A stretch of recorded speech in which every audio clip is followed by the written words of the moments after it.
¿Qué tal? Bueno, hoy nos vamos a meter de lleno en algo increíble, un fenómeno cultural que, y esto es literal, era capaz de paralizar a todo un país usando solo, pero solo el poder del sonido.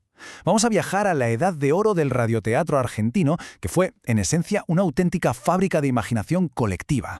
A ver, la pregunta que nos tenemos que hacer es, ¿cómo se hace? ¿Cómo se crea una película que solo se puede escuchar? Piénsenlo un segundo. ¿Cómo construís un mundo entero, con sus personajes, sus lugares, sus peleas, cuando la única herramienta que tenés es el sonido? Porque claro, no era un simple programa de radio, era una experiencia totalmente inmersiva, una que necesitaba sí o sí de la complicidad de quien estaba del otro lado. Y vaya si la necesitaba. El poder que tenía el radioteatro era algo descomunal. Imaginen esto, llegaba la hora del capítulo, y la vida cotidiana, así como lo oyen, se frenaba en seco. Las calles quedaban vacías, las familias, todas reunidas alrededor de la radio, se hacía un silencio total en las ciudades, todo, absolutamente todo, para no perderse ni un solo detalle de la historia. Es que el impacto fue pero tan brutal, que hasta los comerciantes tuvieron que rendirse, ¿eh? Miren este anuncio de la época. Es la prueba perfecta. Los negocios se los quedaban vacíos. Nadie entraba.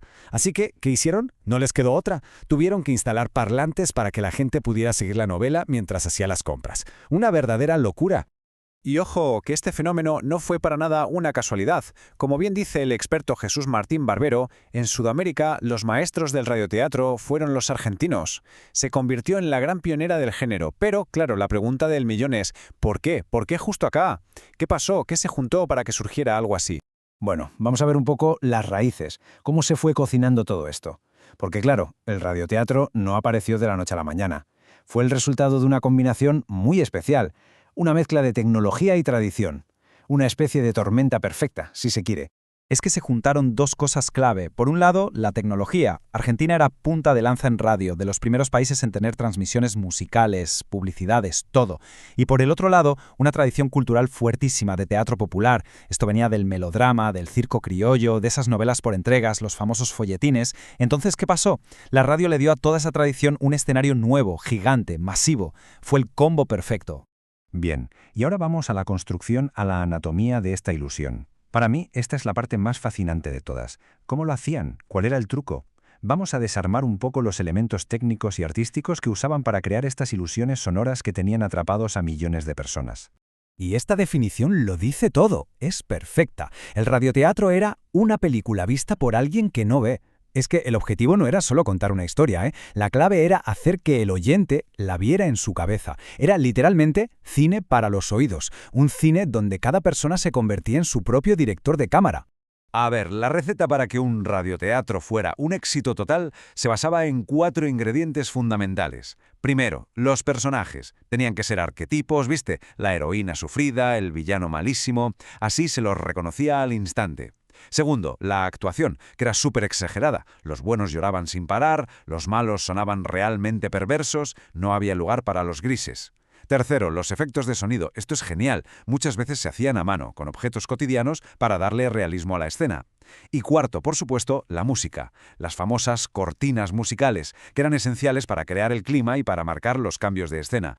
Pero claro, toda esta técnica, todos estos elementos necesitaban un motor, una historia que los moviera. Y ese motor, digamos, el ingrediente secreto que unía todo, era nada más y nada menos que el melodrama. Una fórmula universal, superprobada, que no falla. El melodrama funciona sobre 4 pilares, 4 emociones y personajes básicos. Estaba el miedo, que venía de la mano del traidor. El entusiasmo, que lo despertaba el justiciero, el héroe. La lástima, por supuesto, que la sentíamos por la víctima. Y la risa, que la aportaba el personaje del bobo, el gracioso. La estructura era predecible, sí, pero infalible. Siempre funcionaba. ¿Y entonces cuál era el gancho principal de la historia? Bueno, casi siempre era el mismo, lo que se conoce como el drama del reconocimiento. Ya saben de qué hablo. Identidades secretas, padres perdidos, pasados ocultos que de repente volvían para complicarlo todo. Ese ir descubriendo la verdad de a poquito, capítulo a capítulo, era lo que mantenía a la audiencia completamente enganchada, día tras día. Bueno, y llegamos al final de esta historia. ¿Qué pasó con todo esto? ¿Qué legado dejó? Porque si bien su época dorada terminó, su influencia llega hasta nuestros días, y a veces de formas que ni siquiera nos damos cuenta. Si miramos la línea de tiempo, es bastante clara la historia. Nace por allá a fines de los años 20, explota y vive su momento de gloria total entre los 30 y los 50. Y después, claro, con la llegada de la televisión en los 60 y 70, empieza su lento declive. Ya no era el rey del entretenimiento popular.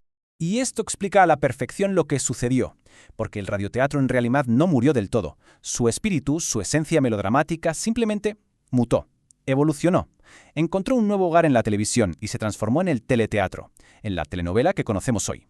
La fórmula de la historia era básicamente la misma, solo que ahora la imaginación de la gente fue reemplazada por la imagen en la pantalla. Y todo esto nos deja con una pregunta, ¿no? El radioteatro nos enseñó a ver con los oídos. En un mundo tan visual como el nuestro, ¿qué historias modernas siguen confiando en ese poder? Pensemos, ¿cuándo fue la última vez que un podcast, un audiolibro o incluso la letra de una canción nos hizo crear una película entera en nuestra cabeza? Parece que, después de todo, el teatro de la mente sigue con sus puertas bien abiertas.